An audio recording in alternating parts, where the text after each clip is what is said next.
खातेवाटपाच्या मुद्द्यावर मुंबईमध्ये तिन्ही पक्षांच्या नेत्यांची बैठक होऊ शकते, ज्यात मंत्रिमंडळ विस्ताराच्या मुद्द्यावर बैठकीत चर्चा होऊ शकते। त्यामुळे आजच्या बैठकीकडे सगळ्यांचंच लक्ष असेल। निवडणुकीत पक्षाचं नेतृत्व ज्यांनी स्वीकारलं त्यांनीच पराभवाची जबाबदारी स्वीकारली असे ताशेरे आता भाजप नेते एकनाथ खडसेंनी ओढलेत। यश मिळालं की माझं आणि अपयश दुसऱ्याचं असं होत नाही असंही काल त्यांनी म्हटलंय। पंकजा मुंडे आणि रोहिणी खडसेंचा पराभव पक्षातल्या लोकांमुळेच झाला। मी याबद्दल प्रदेशाध्यक्ष चंद्रकांत पाटील यांच्याशी बोललोय। आता त्या लोकांवर कारवाई व्हावी असंही काल खडसेंनी म्हटलंय। पक्षातल्या नाराजांची मोठ बांधावी लागत नाही, ते आपोआपच एकत्र येतात असं देखील काल त्यांनी म्हटलंय। राज्य मंत्रिमंडळाच्या कालच्या बैठकीत फडणवीस यांनी शेवटच्या कॅबिनेट बैठकीत घेतलेल्या निर्णयांचा आढावा घेण्यात आल्याची माहिती काल कॅबिनेट मंत्री एकनाथ शिंदे यांनी दिली। राज्याच्या हिताच्या निर्णयाचा अभ्यास केला जाईल असं त्यांनी म्हटलंय। राज्याच्या विकासाची दिशा या बैठकीमधून ठरवणार असल्याचंही काल त्यांनी स्पष्ट केलं। मंत्र्यांना वाटप केलेल्या शासकीय बंगल्यांवरून मानापमान नाट्य अजूनही सुरू आहे। कॅबिनेट मंत्री नितीन राऊत यांना पहिल्यांदा चित्रकूट बंगला देण्यात आला। 24 तासात पुन्हा GR काढून राऊत यांना चित्रकूटऐवजी पर्णकुटी हा शासकीय बंगला देण्यात आलाय। राऊत यांना आधी दिलेला चित्रकूट बंगला हा विधानसभा अध्यक्ष नाना पटोले यांना आता देण्यात आलाय। खातेवाटपात आपल्या वाट्याला चांगलं खातं यावं यासाठी काँग्रेसच्या नेत्यांमध्येच कुरघोडी सुरू आहे। महसूल खातं आपल्याकडे यावं यासाठी काँग्रेस नेत्यांमध्ये चढाओढ आहे। खातेवाटपासाठी काँग्रेस नेत्यांच्या दिल्ली वाऱ्या देखील सुरू आहेत। राष्ट्रवादी काँग्रेसमध्ये देखील याच मुद्द्यावरून कलह वाढण्याची शक्यता दिसते, कारण उपमुख्यमंत्रीपद आणि गृहमंत्रीपदासाठी अजित पवार आग्रही आहेत आणि गृहमंत्रीपद जयंत पाटील यांच्याकडे जाईल अशी दाट शक्यता वर्तवली जाते। भाजप नेत्यांच्या साखर कारखान्यांना महाविकास आघाडी सरकारनं दणका दिलाय। 310 कोटींच्या हमीभावाचा निर्णय या आघाडीकडून रद्द करण्यात आला। फडणवीस सरकारच्या काळात 310 कोटी हमीभाव या साखर कारखान्यांना देण्यात आला, पण महाविकास आघाडीनं हा निर्णय रद्द केला आणि त्यामुळे भाजप नेत्यांच्या साखर कारखान्यांना हा दणका मानला जातोय। दाभोलकर आणि पानसरेंच्या हत्येचे आरोप असणाऱ्या सनातन संस्थेवर बंदी घातली जावी अशी मागणी काल हुसेन दलवाई यांनी केली। बुधवारी मुख्यमंत्री उद्धव ठाकरे यांच्याकडे काल त्यांनी ही मागणी केली। सोबतच जातीय तेढ निर्माण करणाऱ्या संभाजी भिडे आणि मिलिंद एकबोटे यांच्यावरही कारवाई करावी अशी मागणी दलवाई यांनी सरकारकडे केली आहे। अरबी समुद्रात कमी दाबाचं क्षेत्र निर्माण झाले, त्यामुळे कोकण मध्य महाराष्ट्रात ढगाळ वातावरण आहे आणि वेधशाळेनं दिलेल्या अंदाजानुसार किनारपट्टी भागात 2 चक्रीवादळ तयार होतील अशी शक्यता वर्तवली जाते। राज्याच्या काही भागात पावसाच्या हलक्या सरी देखील पडू शकतात। वांद्रे ते वर्सोवा दरम्यानच्या सीलिंगच्या कामाला सुरुवात झाली। वांद्राच्या दिशेकडच्या जमिनीवरच्या कामाला वेगानं सुरुवात करण्यात आली आहे असं महाराष्ट्र राज्य रस्ते विकास महामंडळाच्या अधिकाऱ्यांनी सांगितलंय, पण या प्रकल्पाच्या कास्टिंग यार्डच्या जागेचा मुद्दा अजूनही प्रलंबित आहे। हार्बर लोकल मार्गावरच्या 62 लोकल फेऱ्यांच्या विस्ताराची अजूनही प्रवाशांना प्रतीक्षा आहे। CSMT ते अंधेरीपर्यंत धावणाऱ्या 44 लोकल फेऱ्यांचा विस्तार झालेला नाही आणि त्यामुळे या मार्गावरच्या प्रवाशांना दिलासा मिळणार कधी असा प्रश्न अजून विचारला जातोय। इंजिनिअरिंग आणि मेडिकलसाठी स्वतंत्र CET घेण्याचा महत्त्वपूर्ण निर्णय राज्य प्रवेश परीक्षा कक्षानं घेतलाय। जे विद्यार्थी 4ही विषय घेऊन बसतात त्यांना अभ्यासाला पुरेसा वेळ मिळत नाही आणि त्यामुळेच हा निर्णय घेण्यात आलाय। 10वीप्रमाणे 12वीच्या गुणपत्रिकेवरील नापास किंवा अनुत्तीर्ण हा शेरा आता पुसला जाणार आहे। आता 12वीत अनुत्तीर्ण झालेल्या विद्यार्थ्यांच्या गुणपत्रकावर कौशल्य विकास अभ्यासक्रमांसाठी पात्र असा शेरा दिला जाणार आहे। 7वा वेतन आयोग लागू झाल्यानंतर कर्मचाऱ्यांचा पगार आणि निवृत्ती वेतनापोटी रेल्वेचे अतिरिक्त 22,000 कोटी रुपये खर्च होतो आणि त्यामुळे त्याचा रेल्वेच्या आर्थिक स्थितीवर परिणाम झालाय अशी माहिती रेल्वेमंत्री पियुष गोयल यांनी काल लोकसभेत दिली आहे। रेल्वेच्या तोट्याविषयी विचारलेल्या प्रश्नाला उत्तर देताना त्यांनी काल ही माहिती दिली। देशातल्या कांदा टंचाईवर मात करण्यासाठी तुर्कस्तान आणि इजिप्तमधून कांदा आयात करण्यात आले। यापैकी मुंबईसाठी 6 कंटेनर कांदा उरणमधल्या JNPT बंदरात मंगळवारी दाखल झालाय। मुंबई हायकोर्टानं मेट्रो प्रकल्पासंदर्भातल्या जनहित याचिकेवर भाष्य केलंय। सरकारी प्रशासनाने आखलेले वेगवेगळे मेट्रो प्रकल्प हे वृक्षतोडीसाठी नाहीत, तर विशिष्ट उद्दिष्ट लक्षात घेऊन हे प्रकल्प आखण्यात आले, हे विरोधकांनी लक्षात घ्यावं अशा शब्दात मुंबई हायकोर्टानं मंगळवारी जनहित याचिकादारांचे कान टोचले। मध्य रेल्वेवरच्या लोकलच्या दिव्यांग डब्यामध्ये घुसखोरांविरोधात कारवाई करण्यात आली। रेल्वे सुरक्षा बलानं 1 दिवसाची विशेष मोहीम हाती घेतली। जागतिक दिव्यांग दिनानिमित्तानं केलेल्या कारवाईत 24 तासात 500 घुसखोरांना पकडण्यात आलं। उद्या महापरिनिर्वाण दिन आहे आणि त्यासाठी मुंबई महापालिका सज्ज झाली. 32 संस्थांकडे स्वच्छतेचं काम सोपवण्यात आलंय. या संस्थेचे प्रत्येकी 12 स्वयंसेवक हे 3 पाळ्यांमध्ये स्वच्छतेचं काम करतील. अंघोळीसाठी 260 स्नानगृहात 16 फिरती शौचालय या सगळ्याची देखील व्यवस्था करण्यात आली आहे. मध्य रेल्वे देखील पुण्याहून दादरला जाण्यासाठी जादा रेल्वे सोडण्याचा निर्णय घेतलाय. कलबुर्गी ते छत्रपती शिवाजी महाराज टर्मिनस ही गाडी 5 डिसेंबरला म्हणजे आज संध्याकाळी 6:25 कलबुर्गी इथून सुटेल. ती 6 डिसेंबरला सकाळी 8:20 मुंबईत पोहोचेल.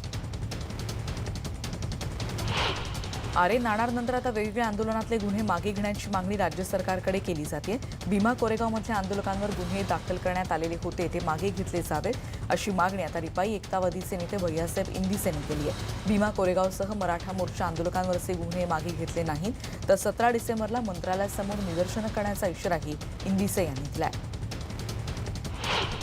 कोल्हापुरातली बातमी. शिवाजी विद्यापीठाच्या नावामध्ये दुरुस्ती करण्याची मागणी खासदार संभाजीराजे छत्रपती यांनी केली आहे. शिवाजी विद्यापीठाला छत्रपती शिवाजी महाराज असं नाव दिलं जावं अशी मागणी त्यांनी एका पत्राद्वारे मुख्यमंत्र्यांकडे केली आहे. त्याचबरोबर पुण्यामध्ये धनगर समाज आरक्षण प्रकरणी दाखल झालेले गुन्हे मागे घेण्याची मागणी करण्यात आली आहे. या धनगर आंदोलकांना न्याय मिळावा अशी मागणी धनगर नेते गोपीचंद पडळकर यांनी केली. धनगर समाज आरक्षण अंमलबजावणी लवकरात लवकर करावी यासाठी आपण मुख्यमंत्री उद्धव ठाकरे यांची भेट घेणार असल्याचंही काल त्यांनी म्हटलंय. विधानसभेचे अध्यक्ष नाना पटोले यांचं नागपुरात स्वागत करण्यात आलं. विधानसभा अध्यक्षपद स्वीकारल्यानंतर ते पहिल्यांदाच नागपूरला गेले होते. यावेळी पटोलेंनी नागपूरच्या दीक्षाभूमीला जाऊन बाबासाहेबांना अभिवादन केलं. विधिमंडळाच्या प्रथा परंपरा आणि नियमांचं पालन करून प्रत्येकाला न्याय देण्याची आपली भूमिका असल्याचं यावेळी पटोलेंनी म्हटलंय.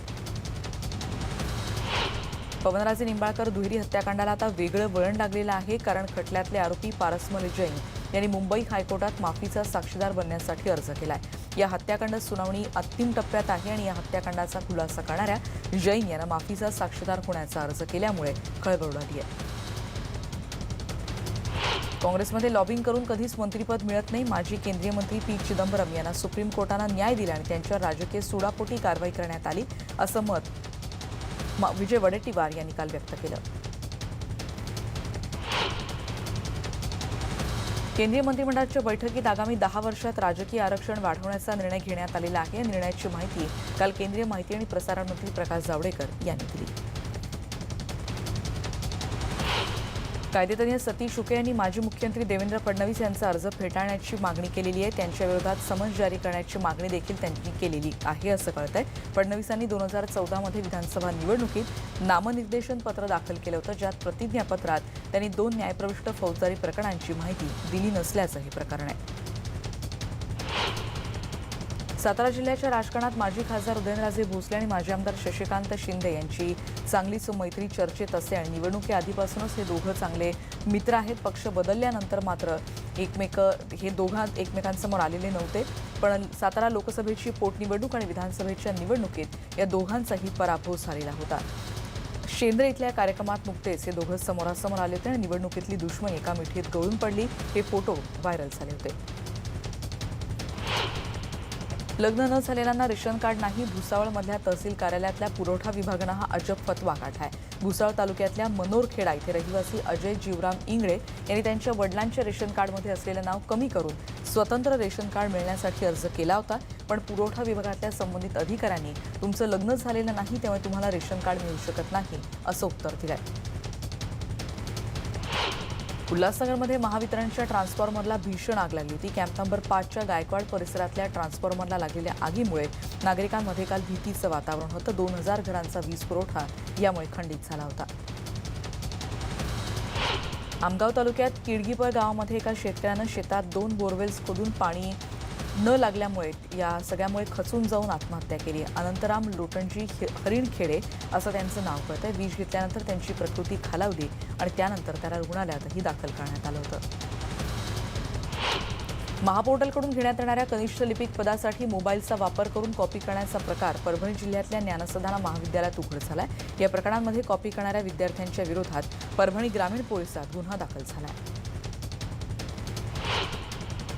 हैदराबादच्या घटनेनंतर नागपूर पोलिसांनी महिलांच्या सुरक्षेसाठी महत्त्वाचं पाऊल उचललंय. पोलिसांनी महिलांसाठी रात्रीच्या वेळी घरी सोडण्यासाठी आता होम ड्रॉप उपक्रम सुरू केलेला आहे. हैदराबादच्या घटनेनंतर महिलांच्या सुरक्षेचा प्रश्न सध्या देशभरात गाजतोय. नागपूरमध्ये देखील गुन्ह्यांचं प्रमाण वाढलंय आणि या सगळ्या पार्श्वभूमीवर नागपूर पोलिसांनी घेतलेला हा निर्णय महत्त्वाचा आहे. ठाण्यातल्या येऊरमध्ये एअरफोर्स बेसजवळ काल बिबट्याचं 2 दिवसांपूर्वी जन्माला आलेलं पिल्लू सापडलेलं होतं. मॉर्निंग वॉकसाठी आलेल्या काही जणांना काल बिबट्याचा आवाज आला आणि वनविभागाला कळवण्यात आलं. शोधाशोध केल्यानंतर एका आडोशाला वनविभागाला 2 दिवसांपूर्वी जन्माला आलेला बिबट्याचा बछडा सापडला. वनविभागाच्या त्याला हवाली करण्यात आलाय. देशभरात पडसाद उमटतात. पुणे जिल्ह्यात देखील खेड तालुक्यात भामचंद्र नगर वासुली इथे राजमाता जिजाऊ महिला संस्थेच्या वतीनं डॉक्टर प्रियांका रेड्डी यांच्यावर झालेल्या अत्याचाराचा निषेध करण्यासाठी गावातल्या महिलांनी लिहिलेली 100 पत्र आता पंतप्रधानांकडे पाठवण्यात आली आहेत. भुसावळची बातमी आहे. पोलिसांना एका अट्टल गुन्हेगाराला तलवारीसह ताब्यात घेण्यात यश आलंय. भुसावळमध्ये बस स्थानकाच्या बाजूला एक इसम हातात धारदार तलवार घेऊन दहशत निर्माण करत असल्याची माहिती मिळाली आणि त्यानंतर पोलिसांनी या गुन्हेगाराला अटक केली आहे. लासलगाव बाजार समितीमध्ये कांद्याला प्रति क्विंटल कसे भाव मिळाले ते देखील आपण बघतोय. कमीत कमी 2,500, जास्तीत जास्त 8,812 तर सरासरी 7,273 इतका भाव काल लासलगावमध्ये होता. मुंबईसह इतर मोठ्या शहरात कांद्यानं प्रति किलो 100 पार केलेली असताना दुसरीकडे छोट्या शहरात कांदा 50 ते 60 रुपये किलो दरानं मिळतोय. तर मोठ्या शहरात कांदा दरवाढीला दलाल आणि नफेखोरी करणारे व्यापारी जबाबदार असल्याचं समोर येत आहे. कांद्याच्या वाढत्या दरावर लगाम लावण्यासाठी केंद्रानं महत्त्वाचं पाऊल उचललंय. होलसेल व्यापाऱ्याला कांदा साठवणुकीची 50 मेट्रिक टनची मर्यादा 25 मेट्रिक टन आणि किरकोळ व्यापाऱ्यांची 10 मेट्रिक टन ही मर्यादा 5 मेट्रिक टन करण्यात आली. कांदा उत्पादकांना याबद्दल सगळ्याचं मार्गदर्शन मिळणं गरजेचं आहे. राज्यात कोणत्या हंगामात कोणत्या जातीचा कांदा पिकतो, कांद्याचं आयुर्मान किती असतं याविषयी नारायणगाव कृषी विद्यापीठानं केंद्रानं काल कृषी शास्त्रज्ञ डॉक्टर दत्तात्रय गावडे, त्याचबरोबर योगेश यादव, डॉक्टर भरत टेमकर यांनी या संदर्भातलं मार्गदर्शन केलंय. गेल्या काही दिवसांपासून जिल्ह्यात कांदा 100 गाठून 2 दिवसात हाच भाव 120 रुपये होऊ शकतो. त्यामुळे वर्ध्यात कांद्याने 100 पार केले आणि त्यामुळे कांदा न वापरता स्वयंपाक करायचा असा विचार सर्वसामान्य नागरिक करतात. उल्हासनगरमधली बातमी आहे. महावितरण कार्यालयात पत्ते खेळणाऱ्या 8 कर्मचाऱ्यांवर निलंबनाची कारवाई करण्यात आली आहे. अभियंत्यांच्या खुर्चीवर बसूनच हे सगळे कर्मचारी जुगार खेळत होते. आज सकाळी समुद्रात अडकलेल्या 264 खलाशांची सुखरूप सुटका केली आहे. यासाठी या दलानं आपल्या काही बोटींसह डॉनियर हेलिकॉप्टरचा देखील वापर केला होता. काही काळ खराब झालेल्या हवामानामुळे हे खलाशी समुद्रात अडकले होते. या खलाशांच्या सुटकेसाठी एका व्यापारी जहाजाची देखील मदत घेण्यात आली. आता हे सर्व खलाशी सुखरूप आहेत. केंद्रीय मंत्रालयानं पॅन आधार इंटरचेंजेबिलिटी संबंधित नियमांना आता अधिकृत केलं. आयकर परतावा भरताना चुकून आधारच्या जागी पॅन नंबर टाकला तर आयकर विभाग 10,000 रुपये दंड आकारण्यात येणार आहे आणि त्यामुळे रिटर्नच्या वेळी आधार नंबरच्या जागी पॅन नंबरचा वापर केला तर ते आता चांगलंच महागात पडू शकतं. भारतातील प्रसिद्ध उद्योगपती अझीम प्रेमजी आशियातले सगळ्यात दानशूर व्यक्ती ठरलेले आहेत. फोर्ब्सनं आशियातल्या 30 दानशूरांची यादी जाहीर केली, ज्यात प्रेमजी अव्वल ठरलेत. त्यांच्या विप्रो कंपनीनं $7.6 अब्ज अर्थात 760 कोटींचे शेअर अझीम प्रेमजी फाउंडेशनला दान केले. पीएनबी घोटाळ्यातले मुख्य आरोपी नीरव मोदीनं 15 जानेवारीपर्यंत न्यायालयासमोर हजर राहावं, अन्यथा त्याला फरारी गुन्हेगार घोषित केलं जाईल असा इशारा न्यायालयानं दिलाय. विशेष न्यायालयाचे न्यायाधीश VC बर्डे यांनी काल हा इशारा दिला. नागरिकत्व कायदा सुधारणा विधेयकाला केंद्रीय मंत्रिमंडळानं काल मंजुरी दिली आणि लवकरच हे विधेयक संसदेत मांडलं जाईल. या विधेयकानंतर पाकिस्तान, बांगलादेश आणि अफगाणिस्तानच्या अल्पसंख्याक निर्वासितांना भारताचं नागरिकत्व मिळणं सोपं होऊ शकेल, पण त्या देशातलं मुस्लिम नागरिकांना हे लागू असणार नाही. आयएनएक्स मीडिया प्रकरणी माजी केंद्रीय अर्थमंत्री पी चिदंबरम यांना जामीन काल मंजूर झाला. त्यांची तिहार जेलमधून रात्री सुटका झाली. जामिनावर सुटल्यानंतर आज त्यांची पत्रकार परिषद देखील होणार आहे. काँग्रेसकडून मोदी सरकारला याच मुद्द्यावरून लक्ष करण्यात आलंय. चिदंबरम यांना सूडबुद्धीनं 106 दिवस तुरुंगात डांबण्यात आल्याचा आरोप काँग्रेसचे माजी अध्यक्ष राहुल गांधी यांनी केलाय. सोबतच निष्पक्ष सुनावणीमध्ये चिदंबरम निर्दोषत्व सिद्ध करतील असा विश्वासही काल त्यांनी व्यक्त केला. आयपीसी आणि सीआरपीसी या कायद्यांमध्ये सुधारणा करण्यासाठी सरकार पावलं उचलत आहे. झुंडबळींच्या घटना रोखण्यासाठी वेगळा कायदा करण्याच्या मागणीच्या पार्श्वभूमीवर सरकारनं एक समिती देखील स्थापन केली आहे. हॉटस्पॉट नेटवर्क माध्यमातून दिल्लीकरांना महिन्याला 15 GB इंटरनेट डेटा वापरण्यासाठी मिळेल अशी घोषणा मुख्यमंत्री अरविंद केजरीवाल यांनी काल केली. दिल्लीमध्ये 11,000 हॉटस्पॉट लावण्याचं काम सुरू असल्याचं देखील काल त्यांनी सांगितलं. कर्नाटकमधली महत्त्वाची बातमी. विधानसभेच्या 15 जागांसाठी आज मतदान होईल. काँग्रेस जनता दलाचं संयुक्त सरकार 17 आमदारांच्या बंडामुळे पडलं आणि आमदारांनी राजीनामे देत या सरकारचा पाठिंबा काढून घेतला. या आमदारांना तत्कालीन विधानसभा अध्यक्षांनी अपात्र ठरवलं. हे आमदार अपात्र ठरल्यामुळे रिक्त झालेल्या 15 मतदारसंघांमध्ये आज पोटनिवडणूक होते, जी भाजपसाठी खूपच महत्त्वाची आहे.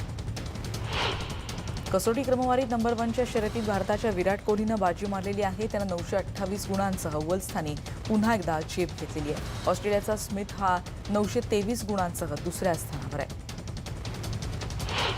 इंग्लंडचे माजी कर्णधार बॉब विलिस यांचं बुधवारी निधन झालं. ते 70 वर्षांचे होते. विलिस यांनी वयाच्या 21व्या वर्षी 1971 मध्ये ॲशेस मालिकेत पदार्पण केलं होतं.